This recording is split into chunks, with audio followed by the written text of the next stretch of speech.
Hey you guys, today we're going to be discussing and analyzing the new Frozen trailer. The first thing to notice is the new Keyblade. Olaf is the new keychain, and the Keyblade seems to be ice spires, or maybe a castle with a big icicle at the end. The character interaction is really good, and it definitely seems like we will be getting a lot of lighthearted banter between our trio. The story takes place during the first Frozen movie, and it looks like we arrive right when Elsa is running away from home.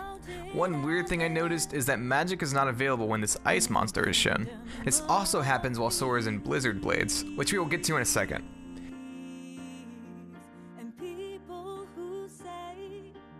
This part here seems to be a reaction command of sorts where we grab onto this tree and release it when the monster's close. This will probably stun him so that we can get close and get some attacks in. Then we get a look at Blizzard Blades, and we get to see that this transformation is associated with Speed Form. This transformation has you skating, and I'm sure that it'll change our movement abilities like dodge roll. Sadly, we did not get to see too much other than an attack and what looks to be a combo finisher. We then get a look at this sort of minigame that reminds me a lot of the Tarzan sliding minigame from Kingdom Hearts 1. It looks like the only command you can use is jump, so it's probably something along the lines of dodge and survive until you get to the end. A symbol link is shown called King's Flare. Two attacks can be seen in the command menu, Fiery Roar and Fiery Leap. The attack used though seems to be the finisher, as we do not see the finisher situation command that is usually sitting above the command menu. This finisher seems to be a Mega Flare-like attack. We then see an Attraction Flow and Ralph Link that were both available in the demo at the Kingdom Hearts 3 premiere event. Moving on, this part with Rapunzel and the Tangled World makes me think we will not have growth abilities right off the bat. We could easily high jump, aerial dodge, and then glide to that platform, but instead we use this reaction command to get over to the ledge. This could be that they want to show us that there is a variety of ways to interact with your party members while exploring the worlds. We then get to look at a section of Monsters Inc. where we use another reaction command to interact with the environment.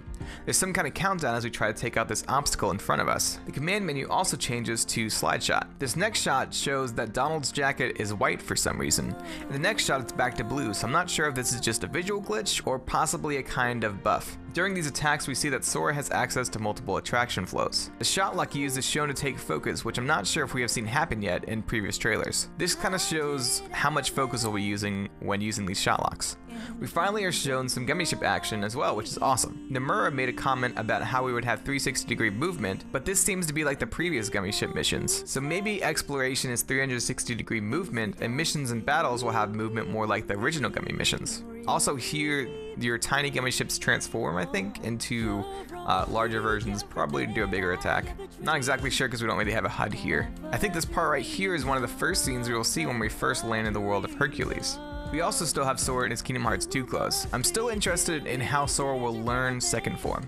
I still have my money on Hercules teaching him how to channel his old power. Now this cutscene shows Sora talking about Roxas still existing in his heart, which is really interesting. Ansem responds by saying that the other Twilight Town is just Data.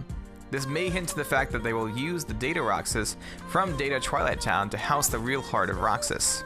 Right here, Larxene is revealed to be the Frozen World antagonist, and her eyes are yellow, showing that she is possessed by Xehanort, or at least in the process of being possessed by him. Now for the last scene shown. We see a Shadow Aqua pick up a Kingdom Key with a Starseeker-esque color scheme.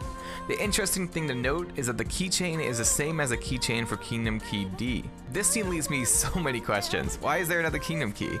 Is this when Riku's Keyblade breaks? What is Mickey trapped in? The biggest question though is what happened to Aqua. This could just be the darkness messing with Riku and Mickey, much like it did with Aqua during 0.2, but we won't really know for sure until we get the game. But at least now we know that we'll be getting it in January 2019. And that is all I have for you guys today. I hope you enjoyed this analysis and found out something you didn't notice before. I usually do form analysis videos on this channel, which you can check out with the playlist in the top left, and in the bottom left you can check out the last trailer analysis I did. If you haven't already, why not consider subscribing or sharing this video with someone you think will like it, and I will see you in the next one.